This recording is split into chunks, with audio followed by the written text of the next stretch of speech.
ఇది ఇచ్చుకపోయే పూట వీడుకోలు వాక్యమే సుమా. ఎవరి స్మృతుల వనాల్లోకి వాళ్ళం పక్షుల్లా విహరించబోతున్న వేళ ఒక విద్వేషం లేని ఆప్తవాక్యమే.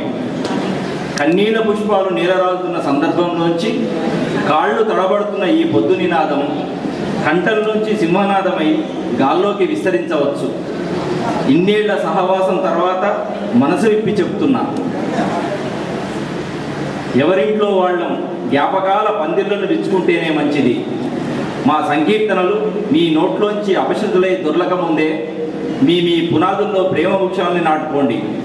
ఒక్క మాట, రెండు చేతుల్ని పట్టుకునే దొరల గడిల ముందు నిలబడ్డ వాళ్ళం, తిరగబడి బురుజుల్ని ధ్వంసం చేసిన వాళ్ళం, బక్కపల్చని పానాలకు ఛత్రిలై నిలబడ్డ వాళ్ళం. పారుతున్న నీళ్ళని ఒక్కొక్క బొట్టు జారకుండా చేతులెట్లా అడ్డం